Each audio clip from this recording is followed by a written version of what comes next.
बहुत समय पहले की बात है। सिखपुर के जोरी नामक गांव में खुशी नाम की कन्या अपने परिवार के साथ रहती थी। वह बचपन से ही शीतला माताजी की भक्ति करती थी। उसका परिवार एक खुशहाल परिवार था। अजी सुनते हो, अब अपनी खुशी सयानी हो गई है और अपनी पढ़ाई भी पूरी कर चुकी है और घर के सारे कामों में यह निपुण भी है। अब उसकी शादी के बारे में हमको सोचना चाहिए। हाँ, तुम ठीक कहती हो। मैं आज से ही उसके लिए रिश्ता देखना शुरू करता हूं। हमारी बेटी इतनी संस्कारी है, उसके लिए बहुत होनहार लड़का ढूंढूंगा।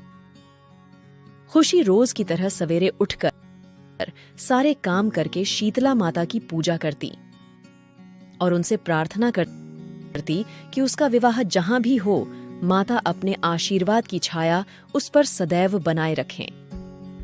कुछ ही दिनों में खुशी के लिए एक अच्छा रिश्ता मिल गया। विवाह की बात पक्की हो गई। खुशी ने शीतला माता का आभार प्रकट किया और उनकी कृपा से सब मंगल हुआ। खुशी अपने ससुराल पहुंच गई। देखो बहू, खुशी अब यह घर अच्छे से संभालना। मेरा राकेश जरा कम बोलता है। उसका और हमारा दिल तुम्हें जीत कर ही दिखाना है। ये सुनकर खुशी शर्मा गई। खुशी के ससुर राकेश से बोले, राकेश बेटा, खुशी को उसके माँ और पिता से मिलवाने ले जाना और अपने काम धंधे पर अच्छे से ध्यान दो। काफी खर्च हो गया है बेटा। तभी खुशी की ननद वहां आ जाती है। भाभी, आपका सामान मैं रख देती हूँ। आपके कमरे में चलो, मैं आपकी मदद करती हूँ। अरे भाभी, यह क्या है आपके बैग में? मूर्ति? हाँ, यह शीतला माता जी की मूर्ति है। मैं उनकी पूजा करती हूँ। सबसे पहले मुझे शीतला माता की स्थापना करने के लिए स्थान बताओ। उसके बाद मैं अपना सारा सामान रखूंगी और माता के लिए मीठे चावल बनाऊंगी। शीतला माता को यह भोग बहुत पसंद है। लेकिन भाभी, हमारे घर में कोई मंदिर और पूजा में विश्वास नहीं रखता है। राकेश भैया तो नए जमाने के हैं, नई तकनीकी को मानने वाले हैं, और फिर इस मूर्ति को आप कहाँ रखेंगे? मैं माँ को बुलाती हूँ, वही आपको बताएंगे कि कैसे भोग लगाएंगे माता को। माँ, कहाँ हो आप?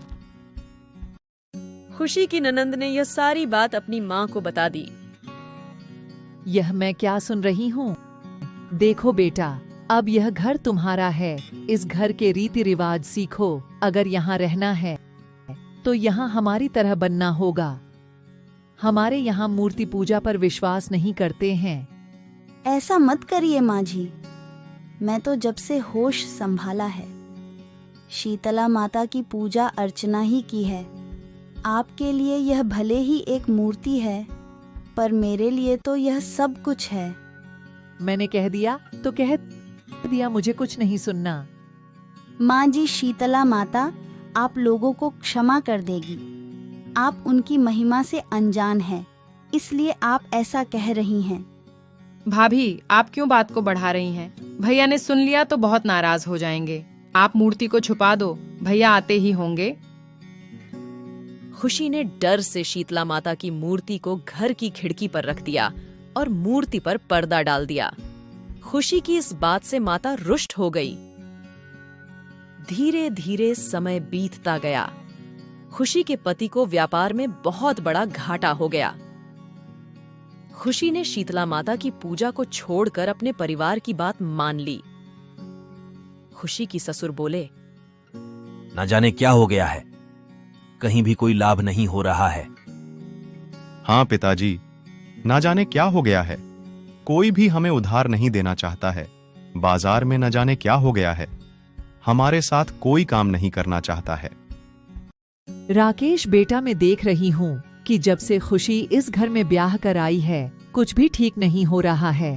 अरे शादी को 11 महीने हो गए हैं और न ही कोई व्यापार में लाभ हो रहा और न ही कोई संतान हुई है। आप ठीक कहती हैं माँ। ना जाने मैंने कौन सी घड़ी में शादी के लिए हाँ कर दी थी। शादी के बाद से ही हम सब तरफ से परेशान हो गए हैं। खुशी के ससुराल वाले उसके साथ बहुत बुरा व्यवहार करते हैं। अरे ओ, कल मुही कहाँ गई है जब से इस घर में आई है? घर का सत्यानाश कर दिया है। जा जाकर चाय बना। खुशी बेचारी दिन भर घर का काम सारा करती है, सबकी बातें और ताने भी सुनती। संतान ना होने का दुख उसे सताता रहता। धीरे धीरे खुशी का हाल बुरा होने लगा। अब उससे उसके ससुराल में भरेट खाना भी नसीब नहीं होता था। है शीतला माता, यह तो क्या हो रहा है?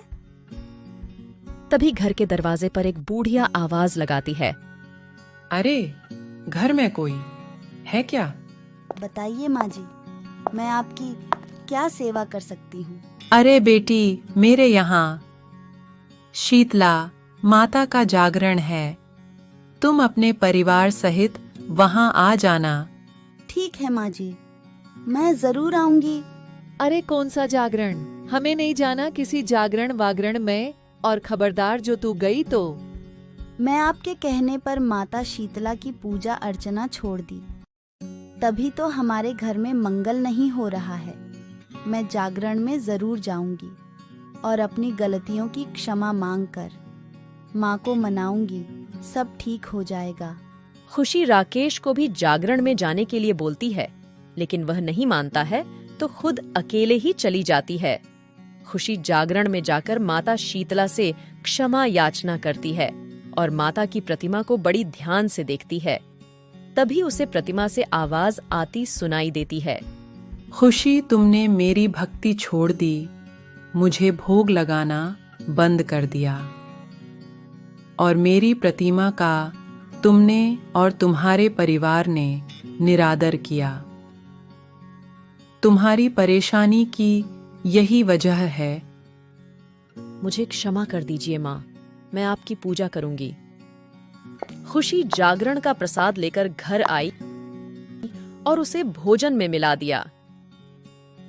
अगले दिन खुशी सुबह सुबह स्नान आदि से निवृत्त होकर जगह बनाकर मूर्ति को घर में स्थान देती है और माता को गंगा जल से स्नान करती हैं।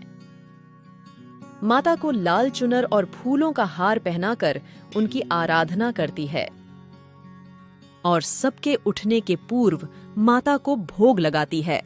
माता खुशी से प्रसन्न हो जाती है। सुबह खुशी रोज सबके खाने में चुपचाप भोग मिला देती थी, जिससे सबका मन शांत और हर्षित रहता था। खुशी के घर में कलह लड़ाई धीरे धीरे समाप्त हो गया। कुछ दिन में राकेश का व्यापार भी ठीक होने लग गया था। राकेश बेटा, अब लगता है कि हमारा व्यापार भी ठीक होने लग गया है। हाँ पिताजी, और जानते हैं, अपनी रानी के लिए सरपंच के बेटे के यहां से रिश्ता भी आया है। वह कल मुझे मिले थे और उनके बेटे को हमारी रानी बहुत पसंद है। अरे वाह, लगता है हमारी किस्मत में फिर से अच्छे दिन शुरू हो गए हैं। तभी खुशी रसोई में चक्कर खाकर गिर गई। माँ, देखो भाभी को क्या हुआ है। भैया जल्दी आओ, पिताजी जल्दी आइए। राकेश खुशी को लेकर अस्पताल जाता है तो पता चलता है खुशी गर्भवती है। खुशी को जब पता चला तो उसने माता का धन्यवाद दिया और अपने पति राकेश और सास ससुर को बताया कि यह सब शीतला माता का ही आशीर्वाद है। उनकी कृपा से सारी परेशानी ठीक हुई है। मैं आप सबके उठने के पहले नियमानुसार शीतला माता की पूजा करके उन्हें भोग लगाती और उस प्रसाद को आपके भोजन में देती थी। हमने शीतला माता की मूर्ति का निरादर किया। तुम्हारी पूजा अर्चना को रोककर हमसे बहुत बड़ी भूल हो गई है। हम सब मिलकर माता शीतला से क्षमा याचना करेंगे, उनका धन्यवाद करेंगे। खुशी, मुझे तो यह चमत्कार देखकर माता पर अटल विश्वास हो गया है। अब से मैं भी तुम्हारे साथ माता शीतला की भक्ति करूंगा। इस प्रकार खुशी का परिवार फिर से फलने फूल लग गया। खुशी के कुछ समय बाद पुत्र होगा और खुशी की नाम पिंकी का विवाह भी बड़े धूमधाम से संपन्न हुआ।